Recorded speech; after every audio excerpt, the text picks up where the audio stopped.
esta de hoje é a terceira, né? Da interpretação dos sonhos. Eu iria começar com umas observações da Natalice, porque vocês se lembram que já no final foi uma questão que a Teresa trouxe, e como essas coisas rendem. A questão de que Freud não dispunha do conceito de significante, quer dizer, ele não trabalha propriamente com esse conceito, embora o conceito até já tivesse em Saussure, mas de outra maneira, porque Lacan revira a relação significante-significado do Saussure, não é? E aí me ocorreu, eu me lembrei de que no próprio capítulo 7º, Freud fala de representação de palavra e representação de coisa. E aí, quando eu falei de representação de coisa, eu observei que, inclusive, Freud não usa nessa ocasião a palavra Ding, ele usa a palavra Sache. Parece que é essa a pronúncia, não sei. E a Natalice estava presente, eu meio que pedi um socorro para ela, né? Aí ela falou, ela já estava terminando. Depois ela me mandou umas mensagens de áudio que eu escutei e eu fiquei realmente assim, estupefato. Me veio aquilo que Caetano Veloso diz: só é possível filosofar em alemão. De alguma maneira, talvez eu pudesse acrescentar em grego também, porque, afinal de contas, foi por aí que o negócio começou. Mas aí ela iria começar, porque ela resgatou, inclusive, a etimologia e a história desses dois significantes. E eu fiquei realmente assim, estupefato com a riqueza da coisa. Ela fez um trabalho semelhante ao que Freud faz com o Heimlich, lá no texto que foi traduzido por O Estranho, ou por O Infamiliar, ou por O Sinistro, né? Que comporta várias traduções. Mas ela me mandou uma mensagem dizendo que ela teve que fazer um atendimento numa situação de uma certa urgência, e ela não poderia estar presente hoje aqui. Eu digo, mas não tem problema, da outra vez você vem e traz esse trabalho, não é? Assim, de quase que uma arqueologia das palavras, não é? E o seu desenvolvimento histórico. Mas isso, da próxima vez, se for possível para ela, a gente começa dessa forma. Muito bem. Eu vou agora tomar aqui umas passagens. Posso até ir indicando as páginas, porque todas elas estão anotadas aqui nessas minhas anotações, de referências que Freud faz à interpretação como atribuição de sentido. E isso é uma coisa realmente polêmica, e principalmente com o Lacan, isso vai tomar uma outra configuração. Mas vamos primeiro a alguns fragmentos esparsos na interpretação dos sonhos, em que Freud fala dessa articulação da interpretação com o sentido. Ele diz: o sonho é portador de sentido. Eu estou me referindo aqui àquela edição da Imago, da edição Standard, de 24 volumes. Está no volume 5º, onde o ápice da coisa, que é o capítulo 7º, vai estar presente, página 469. Na página 482, ele diz: é estrutura provida de sentido. É quase a mesma coisa. O sonho é portador de sentido, é estrutura provida de sentido.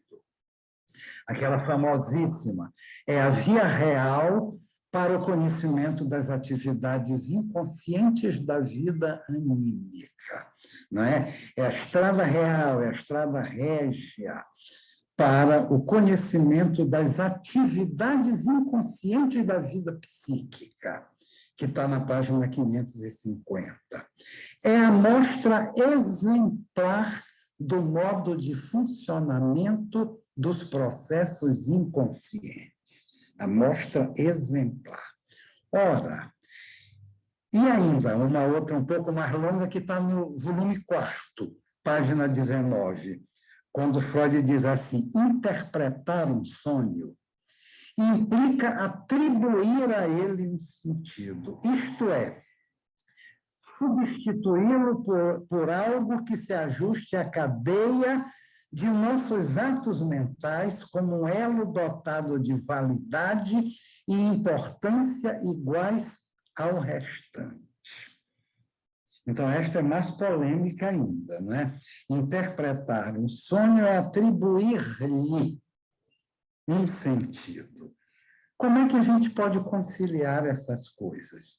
O sonho é portador de sentido, é a estrutura provida de sentido, é a via régia para o conhecimento dos mecanismos inconscientes do psiquismo, é a mostra exemplar do modo de funcionamento do inconsciente, e interpretar o sonho é atribuir a ele um sentido. Nós sabemos, a própria prática clínica mostra que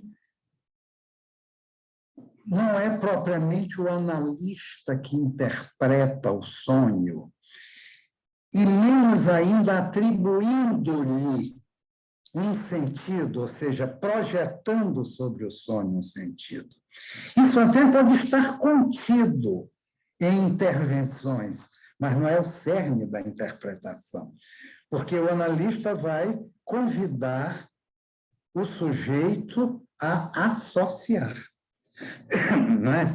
Tem aquele famoso exemplo do sonho do canal, em que o sujeito ele tinha tido um sonho em relação ao próprio Freud, um sonho xistoso, em que ele meio que zombava, não é, de algumas passagens do pensamento do Freud, e no momento da análise nada lhe ocorria a não ser a palavra canal.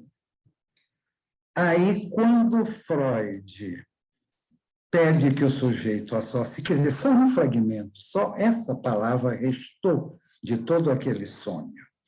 Quando Freud pede que o sujeito associe, vem a ele um dito de que do sublime ao ridículo não há mais que um passo, que era uma ironia entre franceses e ingleses, que queria dizer que os ingleses eram sublimes e os franceses ridículos, ou vice-versa.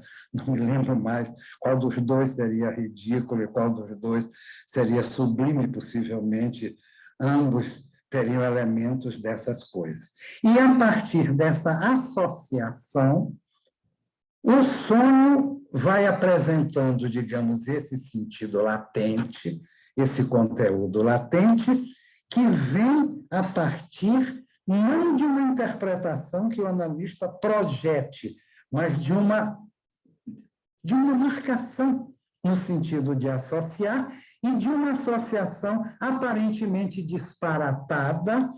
É aquele momento em que o sujeito diz assim: eu pensei numa coisa, mas não tem nada a ver. Essas coisas é que geralmente mais têm a ver, não é? Quando elas vêm acompanhadas dessa espécie de denegação. Eu pensei de uma coisa, mas não tem nada a ver com o que eu sonhei, e a partir do sublime ao ridículo não há mais do que um passo, porque esse passo seria o pas de Calais, e que teria a ver com o Canal da Mancha, que separa justamente França de Inglaterra, e a partir daí, digamos, esse sentido do sonho foi reconstituído. Muito bem, isso aí está presente, isso é uma coisa que está presente na interpretação. Mas eu quero colocar aqui que, principalmente, a partir de Lacan, a interpretação trata mais de uma desconstrução de sentidos do que propriamente de uma atribuição de sentidos. Não é? É menos uma projeção de sentido do que uma desconstrução, um deslocamento.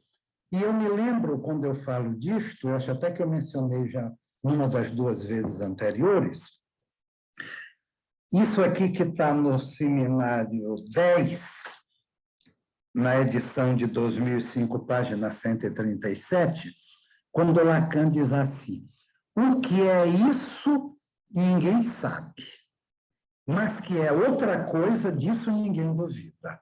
Eu acho isso absolutamente brilhante, digno de Lacan, efetivamente. Uma passagem cintilante. O que é isso, ninguém sabe, mas que é outra coisa, disso ninguém duvida.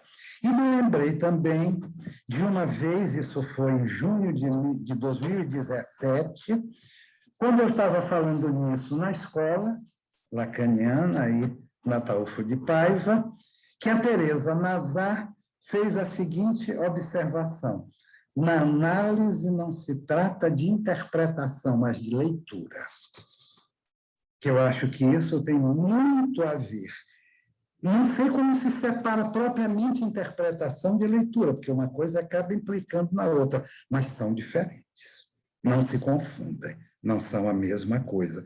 E nós temos que trabalhar com diferenças que, ao mesmo tempo, têm relações de interioridade e de exterioridade. Coisas que estão, de algum modo, uma contida na outra, mas uma também exterior à outra. E é o que me parece que tem a ver com essa questão da interpretação. Aliás, eu estou vendo que ela está aqui, a Teresa Nazar, que não sei nem se ela se lembra dessa colocação que ela fez, mas eu anotei e trouxe aqui. Na análise, trata-se mais de leitura do que de interpretação. Muito bem. Eu quero citar também, isso aqui eu escutei numa conferência que Márcio Seligman Silva deu na Escola Lacaniana de Vitória, no dia 28 de outubro de 2020, quando, falando dos sonhos, ele, de repente, evocou Ailton Krenak. Porque, com isso, ele trouxe uma outra perspectiva. Eu não sei se eu já mencionei aqui, porque esses últimos dias eu tenho falado tanto, ainda bem que esta de hoje é a última, vou fazer uma pequena pausa, que a gente acaba confundindo onde foi, quando foi, em que situação.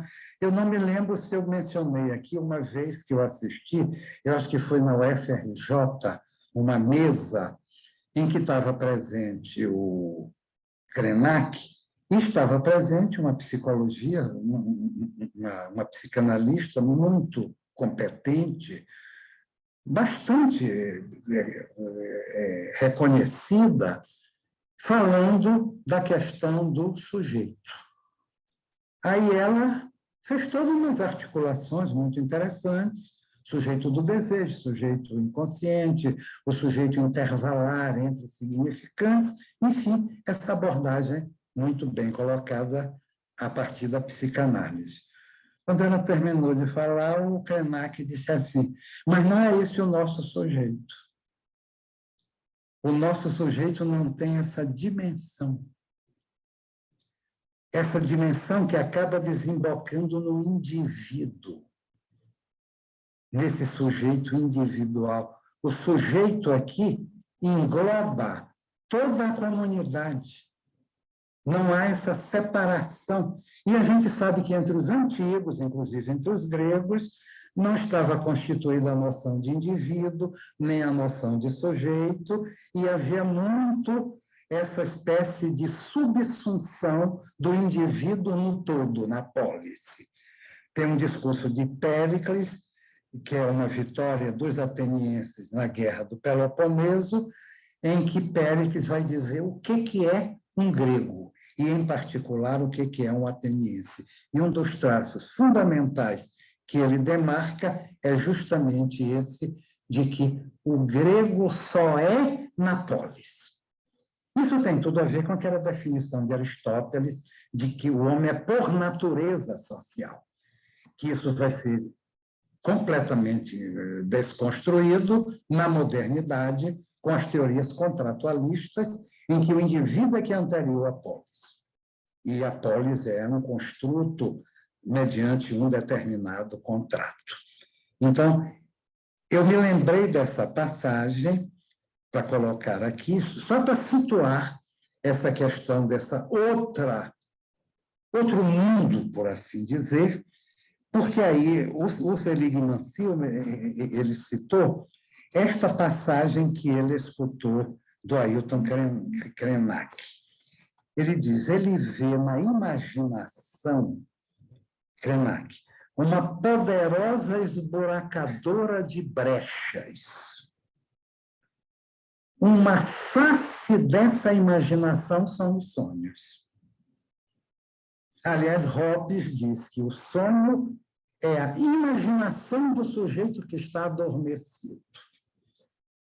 E prossegue lá o Seligman Silva falando do Krenak.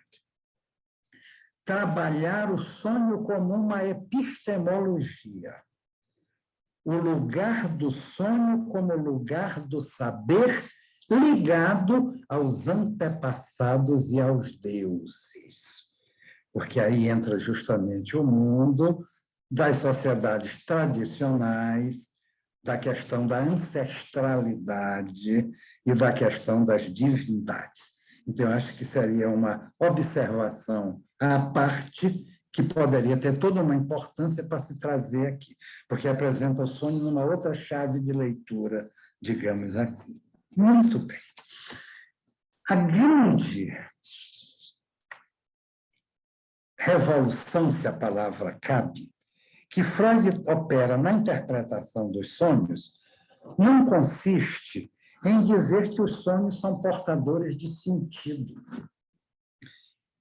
Isso se diz desde a mais remota antiguidade, quando se dava por evidente que os sonhos estavam relacionados com o mundo dos deuses e demônios e constituíam revelações e predições. Há uma passagem na Ilíada em que Homero, no canto segundo da Ilíada, em que Homero descreve um sonho enganador que Zeus envia a Agamenon. E o sonho aparece como uma espécie, digamos, de personificação ou de entificação. O sonho é, digamos assim, uma personagem que vai até lá. E Zeus diz assim, vai, sonho mentiroso, até os navios gregos e diz a Agamenon estas coisas que eu vou te dizer agora. O sonho ouviu e foi. Olha que notável. Quer dizer, o sonho ouviu o que Zeus disse e foi lá e invadiu o Agamenon, e o Agamenon teve aquele sonho justamente que penetrou nele, mandado por Zeus. Ora, Freud, no que refere o sonho à história do sujeito, porque a questão não é dizer que o sonho é portador de sentido, mas referir o sonho à história do sonhador, ele fala de uma origem, vamos colocar entre aspas, interna do sonho. E nisso ele vai se diferenciar de toda uma tradição que remonta à antiguidade, mas remota,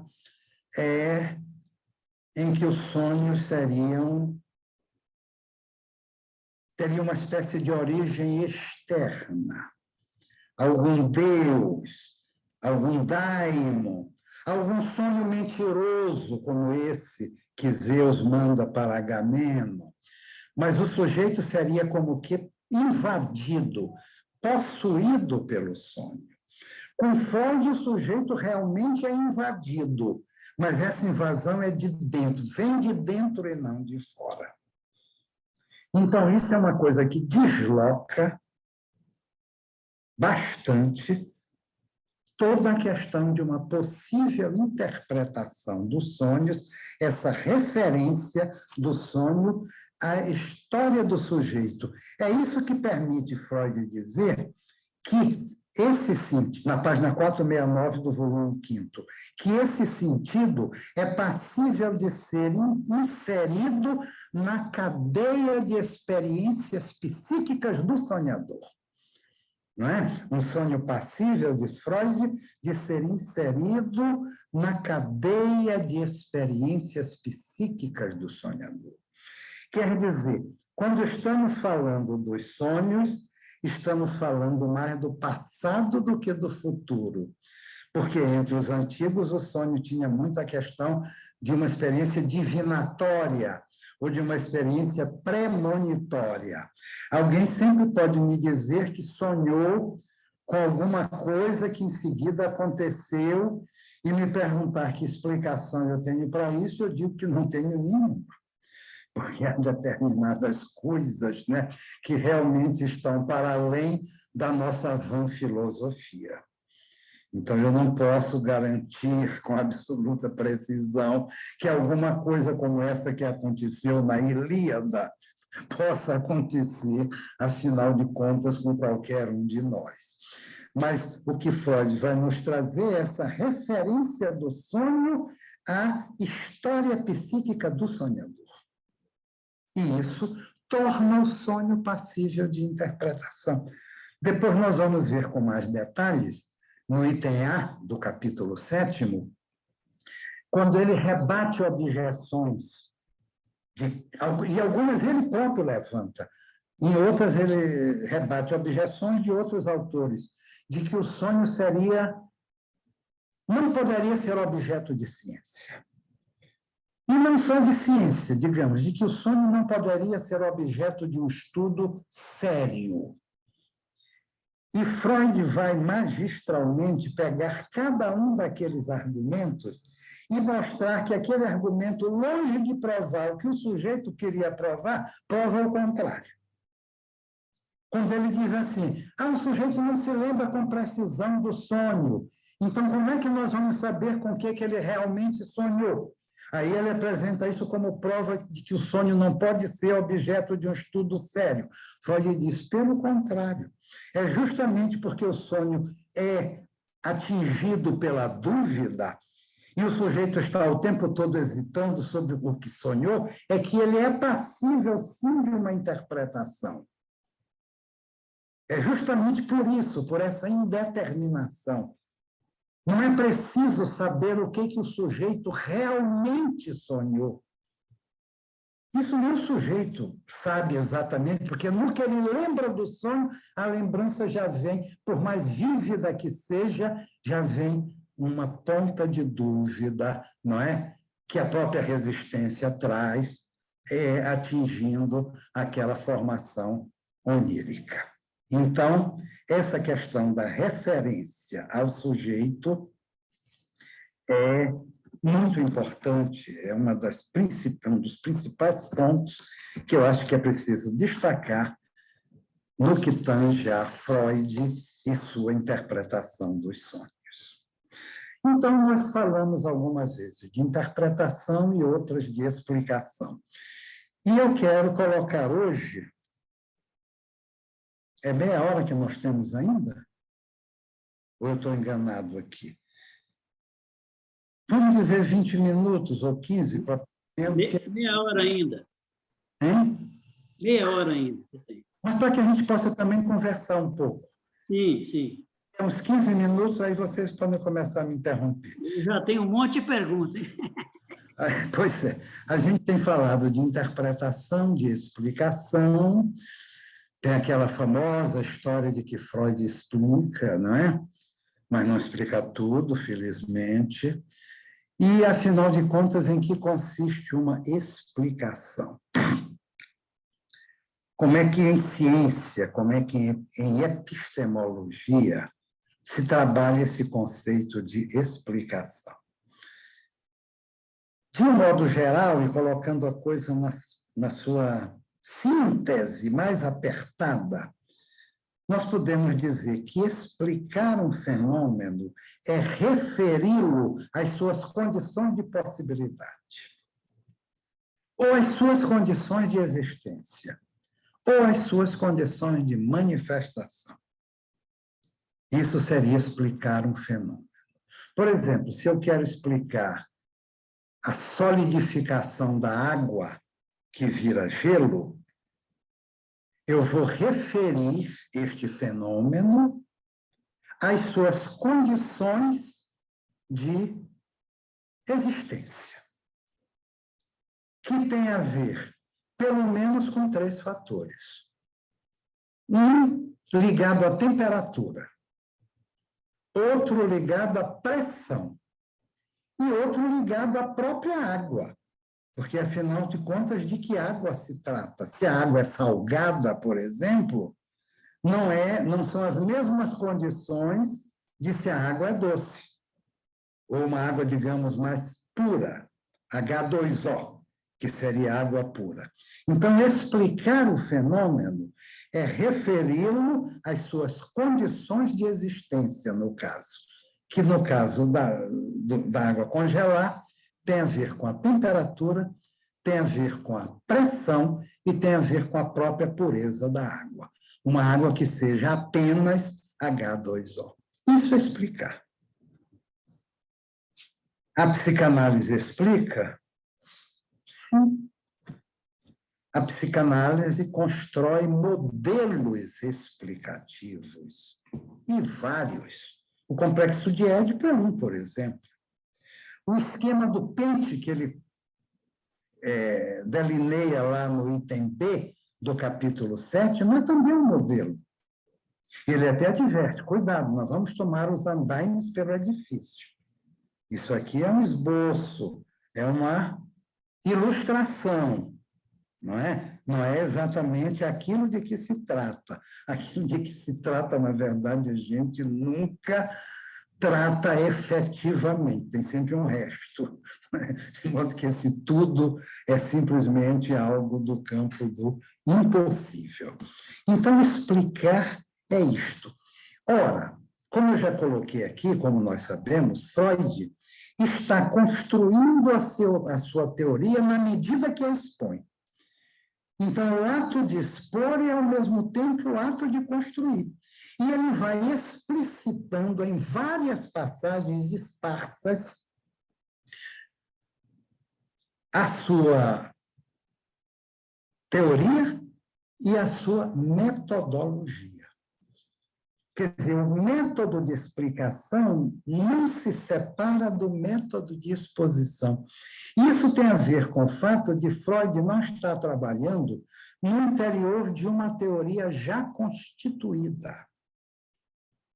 Como é o caso, por exemplo, de Einstein, que faz uma ruptura intracientífica no campo da física, mas ele está trabalhando dentro de uma teoria que já tem séculos, que remonta pelo menos a Newton, não é? Quer dizer, uma física newtoniana que já está ali com suas leis, com seus princípios, e Einstein vai deslocar isso tudo, não que a teoria newtoniana não valha mais, mas ela passa a ocupar um outro lugar no campo da física.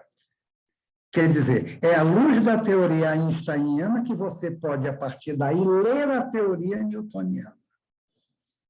Então, aquilo que é superado meio que sobrevive no que supera, como um caso particular, cuja inteligibilidade depende de você partir do que superou para o que é superado. Em Freud não há propriamente isso. Não que ele não esteja rompendo, não que ele não esteja fazendo aquilo que Gaston Bachelard chamou de corte epistemológico, que é o ato, digamos assim, de fundação de uma ciência, e que, ao mesmo tempo, implica no que o próprio Bachelard chamou de ponto de não retorno. Uma vez constituída a ciência, não é mais possível que ela retorne ao seu passado pré-científico. Por exemplo, uma vez constituída a química, por ruptura com a alquimia, não é mais possível que ela retorne para incorporar determinados elementos místicos, mágicos, que a alquimia comporta. Freud não deixa de romper com toda uma psicologia, não só uma psicologia espontânea, como uma psicologia teorizada. Porque antes mesmo da psicologia ganhar o nome de psicologia, ela já era praticada. Essas coisas que eu acabei de falar aqui sobre Hobbes é uma psicologia. Ele está falando, digamos, de uma psicologia do ser humano sem nem sequer usar o termo que nem existia na época em que ele falava. Então, Freud não deixa de romper com essa massa, digamos, que não é um sistema científico, é por isso que ele é mais um corte epistemológico mesmo do que uma ruptura intracientífica. Então, ele está construindo uma nova disciplina, um novo saber, e não trabalhando dentro de um saber já constituído. Consequentemente, à medida que ele vai expondo, ele vai ao mesmo tempo criando, e ele vai ao mesmo tempo estabelecendo o seu método. Então, isso eu acho que é uma coisa muito notável para se pensar em relação a esse corte freudiano. Há uma passagem que está no Monzani, que eu vou ler aqui, porque eu acho que sintetiza um pouco isso que eu estou dizendo. Diz o Monzani, Freud, de modo sistemático, tinha capacidade marcante de apontar o impensado, o óbvio, o tacitamente proibido. Freud sempre focalizou aquilo que durante milênios foi o ponto cego de nossas percepções, sentimentos e pensamentos. Aquilo que, de certa maneira, sempre esteve presente e ao que, no entanto, recusávamos conferir a dignidade de nossa atenção. Então, quer dizer, a própria obra, a própria inauguração, aquilo que Lacan chamou de experiência germinal de Freud, por si só já é um espanto. Não é à toa que é a partir dos seus próprios espantos que Freud vai abrindo e elaborando este novo campo. Não é? E não apenas a partir dos seus próprios espantos, a partir dos seus próprios sonhos, por exemplo, não é? A partir dos seus próprios sintomas. Ele não tinha, digamos, os antecessores em que ele pudesse propriamente se apoiar. Aliás, o próprio Freud, em relação a isso aqui, que o Monzani colocou, aquilo que sempre esteve aí, mas algum ponto cego nos impedia de conferir a dignidade de nossa atenção a isso, o próprio Freud dá um exemplo disso que eu estou falando aqui. Na história do movimento psicanalítico, há uma passagem em que ele se refere às determinações sexuais dos sintomas, e ele cita Charcot, Breuer e Meinert como três sujeitos que deram pela coisa. Que deram pela coisa. Digamos assim, que na determinação dos sintomas há algo do sexual recalcado, que vai se manifestar por uma via alusiva, indireta, e, de alguma forma, fazendo como que um simulacro daquilo que está recalcado. Pois todos três, ele cita as três passagens, eu não me lembro exatamente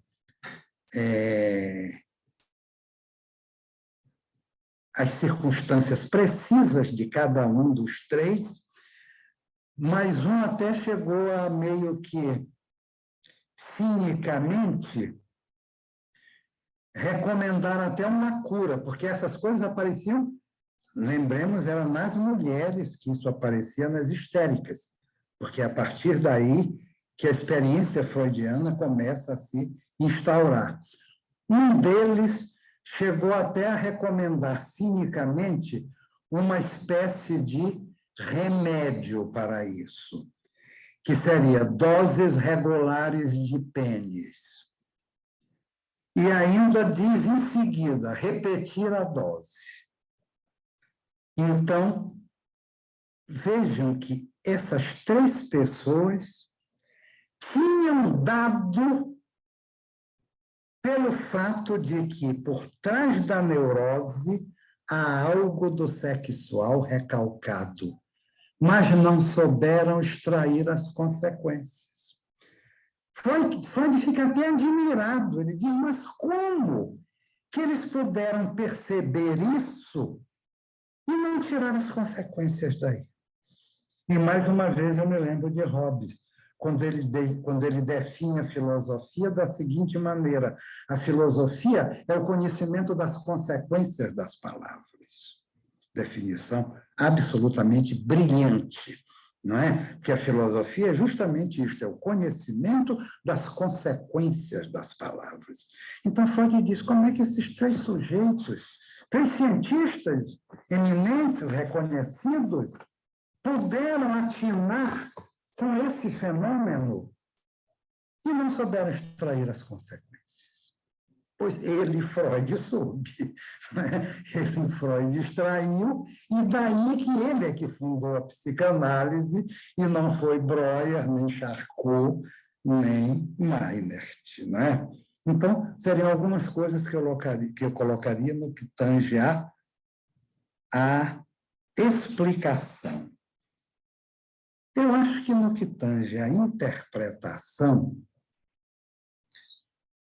eu vou deixar para a próxima vez, porque nós temos 15 minutos, e seria muito interessante que a gente conversasse agora em relação a isso. Porque da interpretação, eu vou, inclusive, começar... Há uma tradução, eu acho que talvez alguns tenham, saíram apenas 3 volumes. Houve uma época, eu acho que era a década de 90, em que a Imago começou a lançar uma nova tradução das obras de Freud. Ficou só em 3 volumes. Essa coleção era coordenada por Luiz Alberto Hans.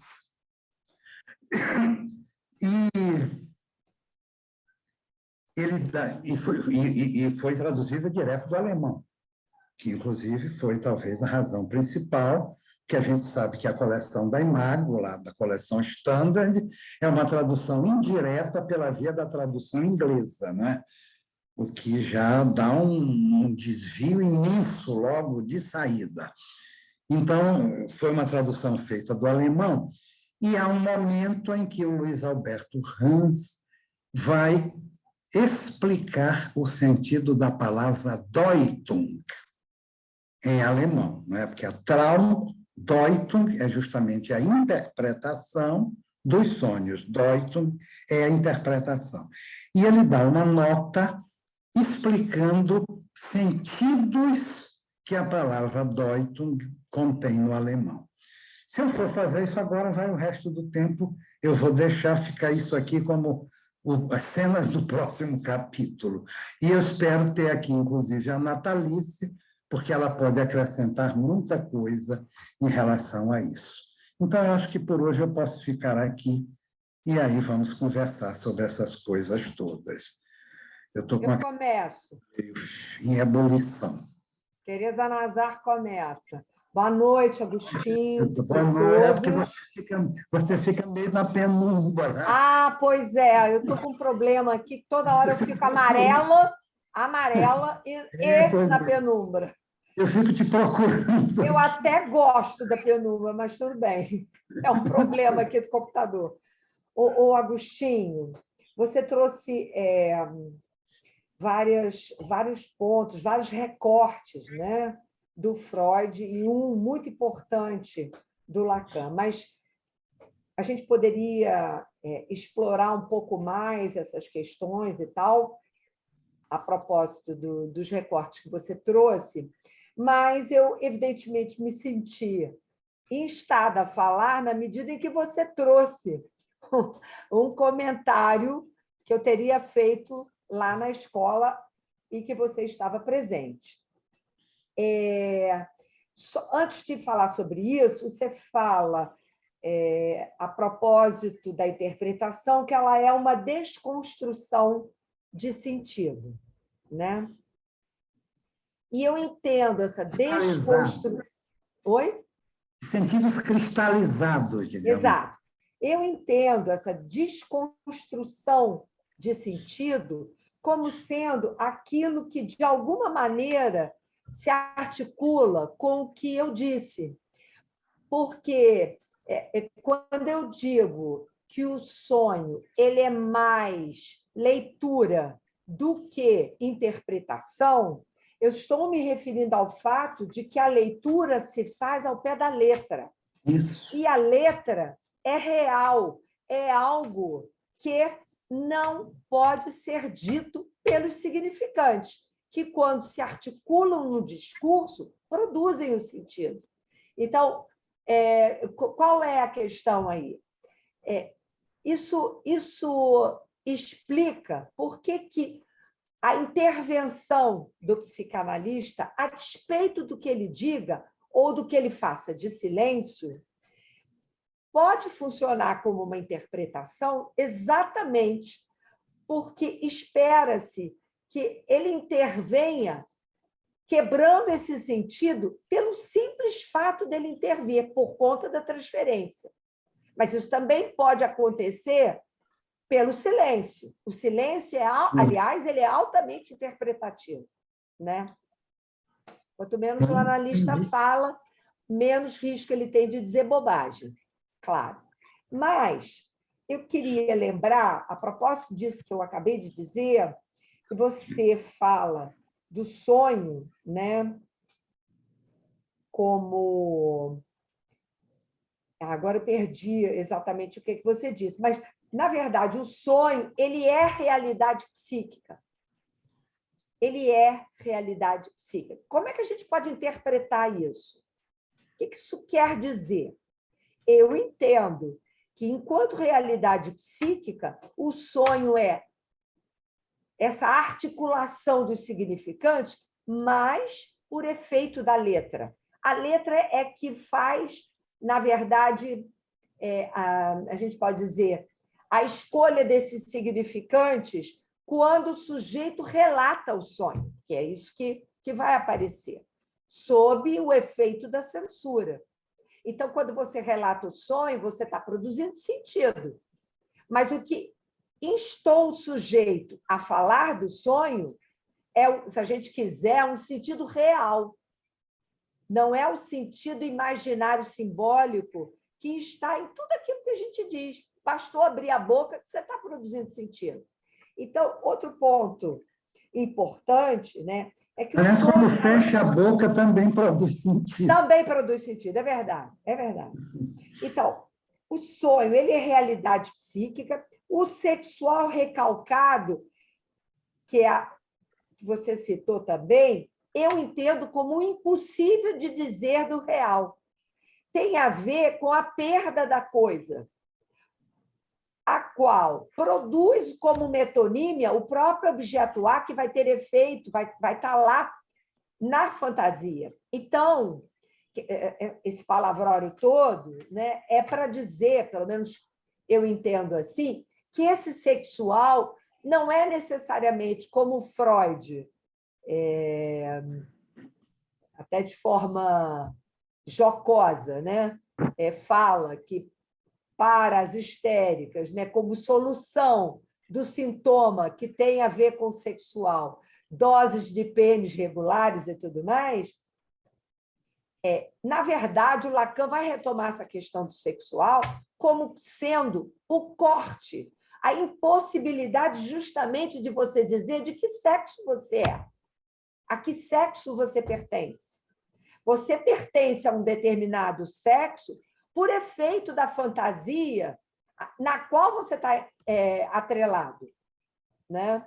Porque aí a gente entra numa discussão que, claro que eu não vou entrar agora, e eu vou calar minha boca, porque senão ninguém fala, que é a questão do discurso sobredeterminar os posicionamentos sexuais, né? O fato do sujeito se identificar com uma determinada posição sexual. Eu vou parar por aqui e só vou pedir para você guardar esse último comentário que eu trouxe, porque eu acho que isso é importante para a gente explorar. Perfeito, brilhante, brilhante, Tereza. Eu só colocaria a seguinte coisa: quem disse essa coisa das doses regulares de pênis foi um dos três. Eu não me lembro, Sim, não consigo lembrar. foi o Freud. O Freud diz isso. E o Freud diz que um dos três disse isso. Lá na Mas ele mesmo, no encaminhamento da direção da cura, ele faz isso. Ele meio que reafirma, digamos. Não é? Ele retoma. Os meninos, aliás, as meninas foram feitas para os meninos, né? A gente não pode esquecer que ele era um homem vitoriano. Sim, isso eu não estou criticando o Freud de forma negativa, eu estou simplesmente querendo dizer que... eu não quero dizer nada, eu acho melhor as pessoas falarem. Eu vou me meter lembrando o texto do Psicanálise Selvagem, onde ele faz uma crítica a isso. Sim, Tereza Meloni. Quando chega ao século XX, e quando ele publica a interpretação dos sonhos, ele já tem quantos anos? 41. Ele não é de 1859? Exatamente. 41. Ele já tem 41 anos de idade. Eu não lembro. Quer dizer, ele é um homem formado no século XIX. Exatamente. Né? Ele é um homem do século XIX. Como eu, por exemplo, sou homem do século XX. Né? Eu também. Este século Aliás, XXI, para mim, tem muito do admirável mundo novo, ou do terrível novo. Né? E essa citação que eu fiz de você foi justamente no contexto dessa questão da desconstrução de sentido. Foi junto aqui. Sim. Aí que você fez essa observação. Quando se diz uma leitura, a gente pode pensar aquilo que Freud chama de conteúdo latente e conteúdo manifesto como o conteúdo latente, um desejo latente. Esse conteúdo latente é um desejo recalcado. E se pode até dizer um texto latente. Texto latente e um texto manifesto, e isso remete à questão da leitura que você trouxe. Quem é? Sim, agora. A Mário seguiu, Silvina Sodré, e a Tereza Meloni colocou uma pergunta que talvez ela queira falar no microfone.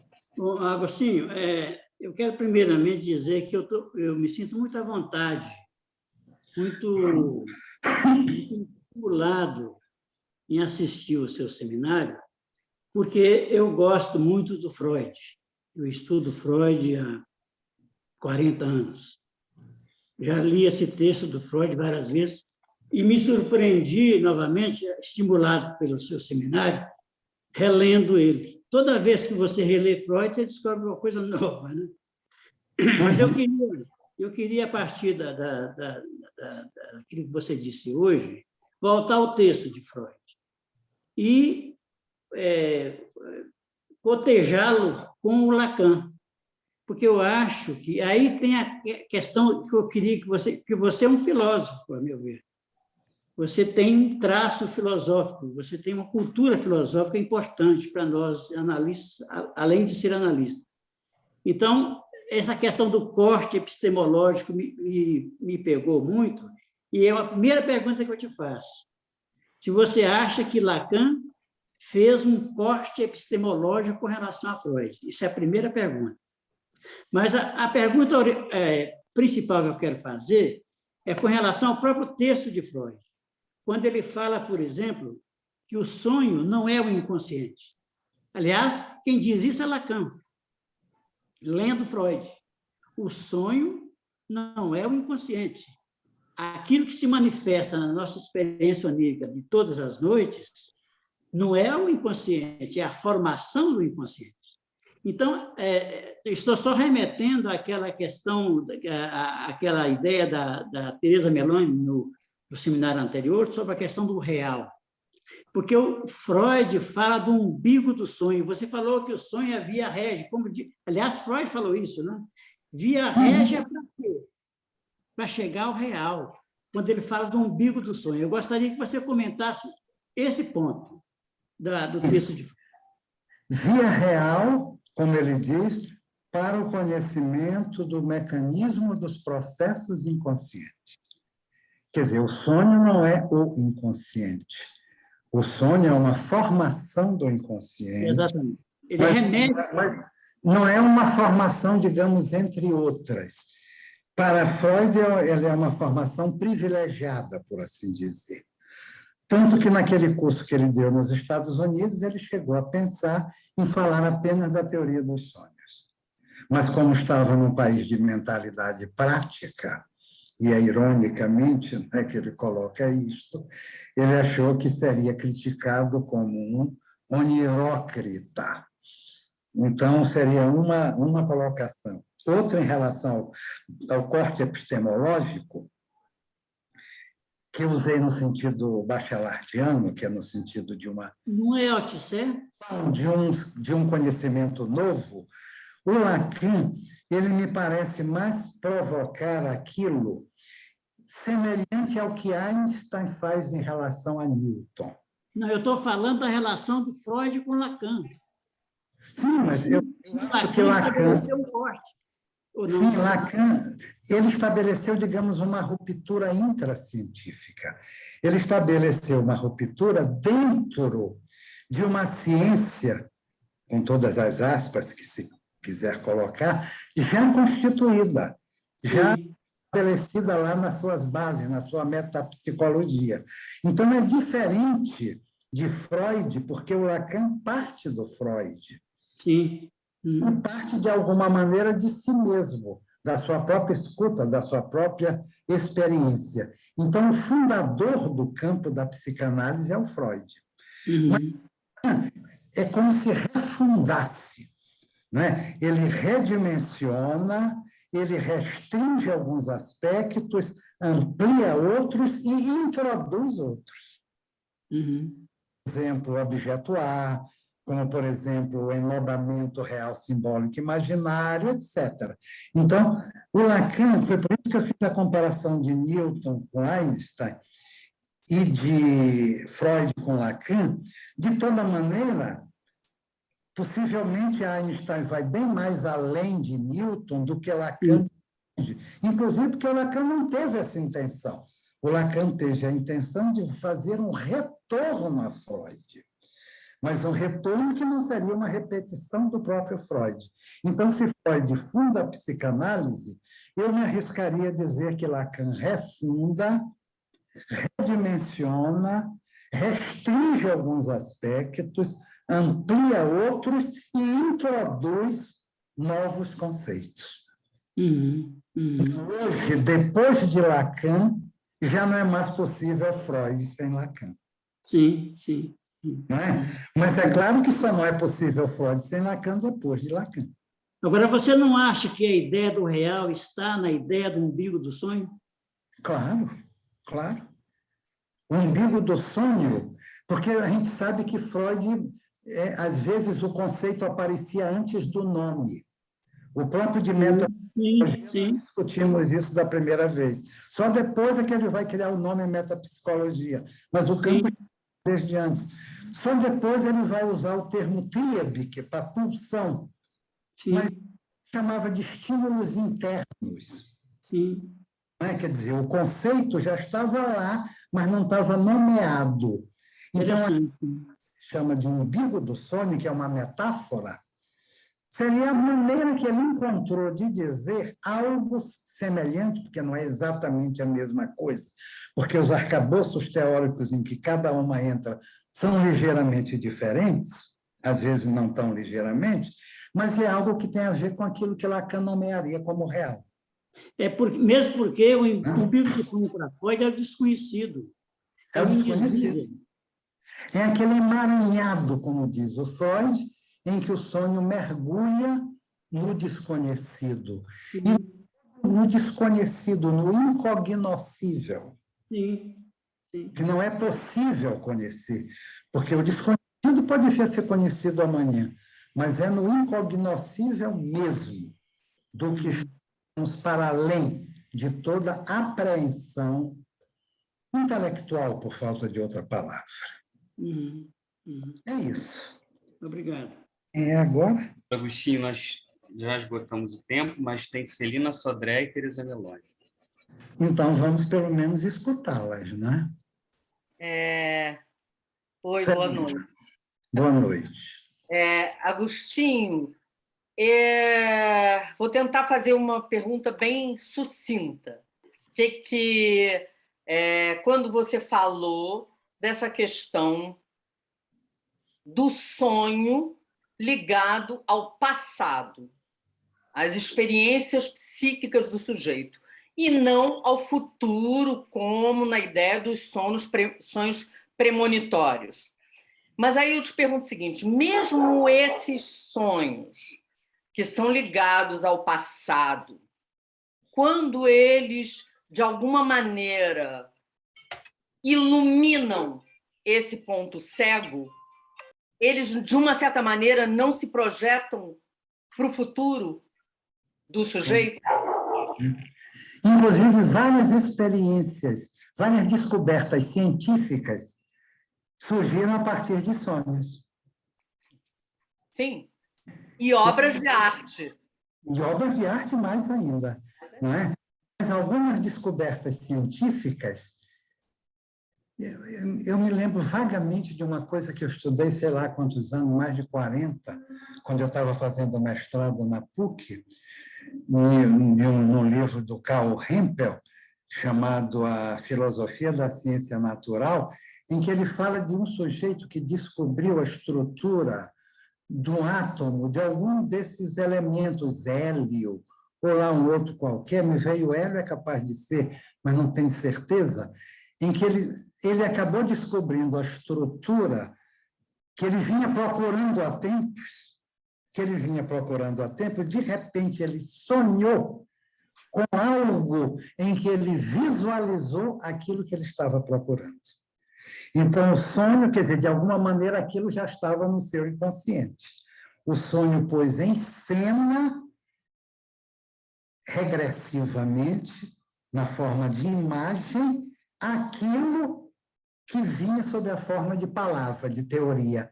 E ele pôde, a partir daí, desenvolver a teoria. Isso é um exemplo de vários. Obra de arte, então, nem se fala. Não é?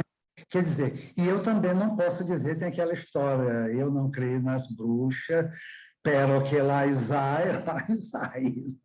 Então, eu não posso, em relação a coisas que ultrapassam, digamos, o nosso entendimento, eu só posso dizer assim, quem sabe, sei lá o que é, não é? Alguma coisa talvez seja. Aliás, ainda agora eu vi aqui também, já passou, mas eu vi também que a Clara Chaves colocou aqui uma referência ao Que Será de Chico Buarque.